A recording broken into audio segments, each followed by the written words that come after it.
চলুন আজ একটা দারুণ ইন্টারেস্টিং বিষয় নিয়ে আলোচনা করা যাক। ভারতের ২০২৬ সালের বিধানসভা নির্বাচনের ভোট তো শেষ, আর এক্সিট পোল বা বুথ ফেরত জরিপের ফলাফলগুলো সামনে আসতে শুরু করেছে। কিন্তু জানেন, পশ্চিমবঙ্গের ডেটাগুলোর দিকে যখন আমরা রাষ্ট্রবিজ্ঞানের দৃষ্টিকোণ থেকে তাকাচ্ছি, তখন একেবারে চোখ কপালে ওঠার জোগাড়।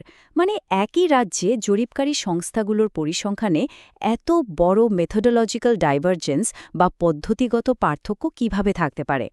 আজ আমরা এই সোর্স মেটেরিয়ালসগুলোর আদ্যোপান্ত একেবারে ভেঙে বুঝিয়ে দেব। এই অসাধারণ আর বিরল রাজনৈতিক পরিস্থিতিটা আসলে কতটা অদ্ভুত, চলুন সেটাই এক্সপ্লোর করি। ওকে, এবার দেখা যাক আজ আমরা ঠিক কি নিয়ে কথা বলতে যাচ্ছি। আমাদের আলোচনার বিষয়গুলো হলো: ১. পশ্চিমবঙ্গের জরিপে অমিল, ২. নেতাদের আগাম জয় দাবি, ৩. অন্যান্য রাজ্যে স্পষ্ট ম্যান্ডেট, ৪. জনতার মতামত ও নীতি এবং ৫. ত্রিশঙ্কু বিধানসভার ইঙ্গিত। তো চলুন শুরু করা যাক আমাদের প্রথম পয়েন্ট দিয়ে, পশ্চিমবঙ্গের বুথফেরা জরিপে তথ্যের অমিল। পশ্চিমবঙ্গে ২৯৪টা আসনের দিকে যদি আমরা তাকাই, দেখা যাবে জরিপকারী সংস্থাগুলো আক্ষরিক অর্থেই একেবারে দুই ভাগে বিভক্ত হয়ে গেছে। একদিকে জনমত পোলস আর পিপলস পালস একদম স্পষ্টভাবে বলছে যে তৃণমূল কংগ্রেস আবারও ক্ষমতায় টিকে যাচ্ছে। অন্যদিকে ভাবুন, চাণক্য, ম্যাট্রিস, পোল ডায়েরি, প্রজা পোল, স্ট্র্যাটেজিস আর পি-মার্ক, এই পাঁচটা সংস্থা একযোগে বলছে যে না, পশ্চিমবঙ্গে প্রথমবারের মতো একটি ঐতিহাসিক জয় পেতে যাচ্ছে বিজেপি। মানে বুঝতেই পারছেন সংস্থাগুলো স্যাম্পলিং পদ্ধতিতে কতটা ব্যাপক পার্থক্য রয়েছে, একেবারে যাকে বলে আকাশ পাতাল তফাত। এখন এই সংখ্যাগুলোর সবচেয়ে ইন্টারেস্টিং দিকটা কি জানেন? এদের চরম পার্থক্য একটু খেয়াল করলেই দেখবেন, জনমত জরিপ তৃণমূলকে দিচ্ছে সর্বোচ্চ ২০৫টি পর্যন্ত আসন, যা কিনা একটা বিশাল সংখ্যাগরিষ্ঠতা। কিন্তু ঠিক তার নিচেই দেখুন, প্রজা পোলের ডেটা বলছে বিজেপি নাকি পেতে পারে সর্বোচ্চ ২০৮টি আসন। একই রাজ্যের ভোটারদের নিয়ে জরিপ, অথচ ফলাফলে এই যে একটা বিশাল গ্যাপ, এটা কিন্তু নির্বাচন বিশ্লেষকদের রীতিমতো ভাবিয়ে তুলেছে। এমনটা তো সচরাচর দেখাই যায় না। এবার আমরা যাব দ্বিতীয় অংশে, নেতাদের আগাম জয় দাবি। ডেটার এই গোলকধাঁধা থেকে আমরা যদি একটু মাঠের রাজনীতির দিকে নজর দিই, তাহলে দেখব রাজনৈতিক ময়দানের প্রধান চরিত্রদের আত্মবিশ্বাসে কিন্তু কোনোই ঘাটতি নেই। জরিপের রেজাল্ট যাই বলুক না কেন, তৃণমূল নেত্রী মমতা বন্দ্যোপাধ্যায় চরম আত্মবিশ্বাসী। ভোট গ্রহণ শেষ হবার পরপরই হাসি মুখে আঙুলে ভি বা ভিক্টোরি চিহ্ন দেখিয়ে তিনি কার্যত দলের জয় ঘোষণা করে দিয়েছেন। টানা চতুর্থবারের মতো সরকার গঠনের ব্যাপারে তিনি যে একদম 100% আশাবাদী, সেটা বেশ স্পষ্ট। অন্যদিকে বিরোধী শিবিরের চিত্রটাও কিন্তু সমান আত্মবিশ্বাসে ভরপুর। বিরোধী দলীয় নেতা শুভেন্দু অধিকারী কোনো রকম রাগঢাক না করেই আগাম বিজেপি সরকার গঠনের ঘোষণা দিয়ে রেখেছেন। একবার ভাবুন, দুই পক্ষের এমন অনড় অবস্থান পুরো নির্বাচনটাকে কেমন একটা চরম উত্তেজনাকর থ্রিলারে পরিণত করেছে, তাই না? চলে যাচ্ছি আমাদের তৃতীয় পয়েন্টে, অন্যান্য রাজ্যে স্পষ্ট ম্যান্ডেট। পশ্চিমবঙ্গের এই চরম বিভ্রান্তিকর অবস্থার আসল গুরুত্বটা বুঝতে হলে আমাদের একটু ভৌগোলিকভাবে আশেপাশের রাজ্যগুলোর দিকে তাকাতে হবে।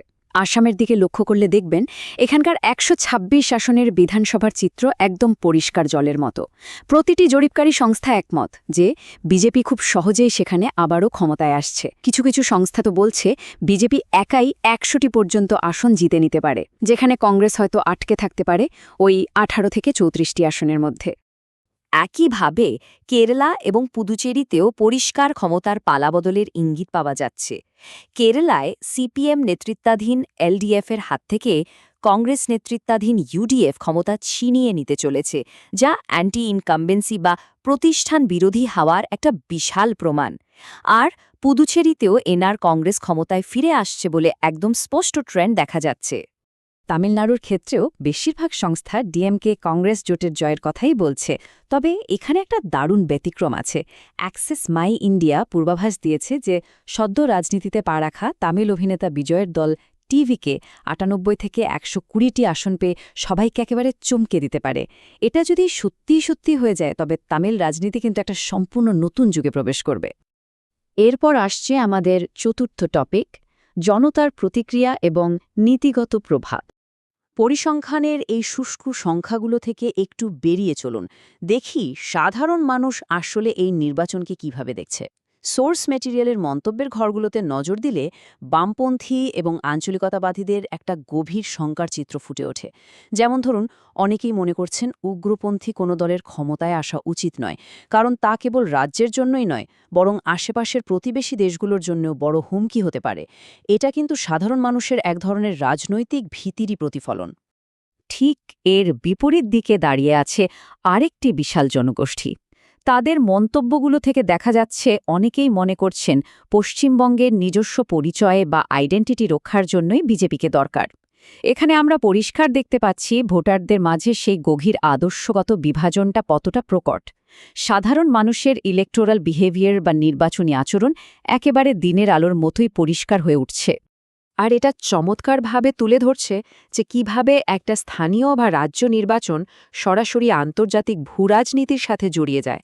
একটু খেয়াল করুন, একজন মন্তব্যকারী আশা করছেন কেন্দ্রে ও রাজ্যে একই সরকার থাকলে বহুল কাঙ্ক্ষিত তিস্তা পানি বন্টন চুক্তি হয়তো আলোর মুখ দেখবে। আবার ঠিক তখনই আরেকজন পাল্টা যুক্তিতে মনে করিয়ে দিচ্ছেন যে ভারতের সংবিধান অনুযায়ী আন্তর্জাতিক চুক্তির ক্ষেত্রে প্রাদেশিক সরকারের ভূমিকা আসলে কতটুকু। সাধারণ মানুষের এই যে রাজনৈতিক সচেতনতা, এটা সত্যিই মুগ্ধ করার মতো।